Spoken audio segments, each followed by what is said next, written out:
Parents, I'd like to share with you a very simple and effective strategy that you can use to really help build your child's self-confidence, and in addition to that, really help them become much more effective at learning and enjoy their educational process a lot more.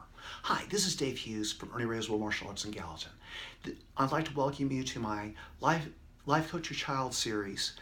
And today what we're going to be focusing on is building on your child's successes.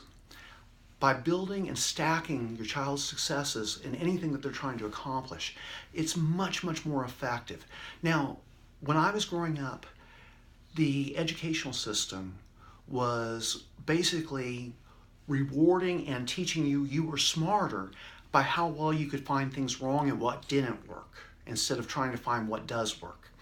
In fact, when I was in high school during the early 1980s, back when dinosaurs were still around, there was a class that was basically for the gifted students that was called Advanced Composition and Critical Thinking. Now, I was really proud that I was only one of two juniors that were allowed into that senior class. And in that class, basically what we did was simply sit around in study groups and attack and tear down and find everything wrong with everything around us. What's wrong with this idea? What's going on with that? Why will this not work? What could go wrong? And that was the focus. And we were being rewarded with that by being told, hey, you're the smartest kids in school. Now, if you think about it, finding wrongs you've got to be able to anticipate things that can go wrong, but you've got to prepare and expect the best. By building on your successes, it's a much, much faster and much more effective process.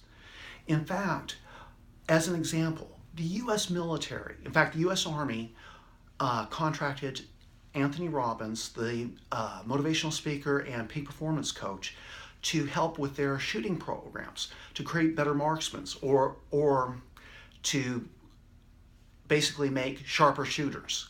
Now, the traditional way of doing the shooting was to have somebody come in at a distance and take a certain amount of shots, and they'd rate how many of those shots, and to reach marksman you had to have, I believe it was 3/4, and expert really at the top of that.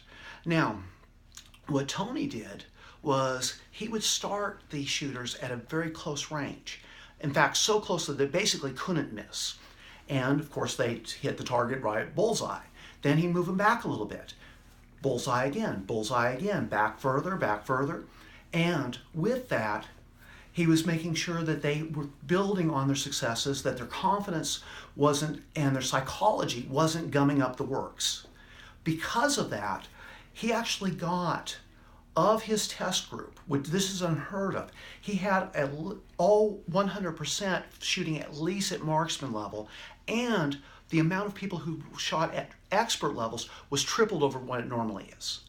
That's just a great example how building on your successes can do that and make people a lot more successful. Now, if you want to build your children's confidence, if you want not just a fluff, here's a participation trophy, but if you really want to build their confidence, start with simple assignments, things that they can handle, something that they almost couldn't fail on, and build from there. Moms, if you can't get your husband to clean up the way you'd like it to, or their father who's middle-aged to do it, your kids are going to probably need a little bit more help. It's not just that their mom didn't try. Men are just this way to a large degree. Okay, I'm teasing. But the reality is, a lot of times we put the adult expectations on children and we're not building them. We have to build them up and build their confidence. And when they haven't had those many failures, they don't have those self-doubts as much. Now, you have to fail to learn how to succeed, but by building on your successes is a much faster and much more effective process.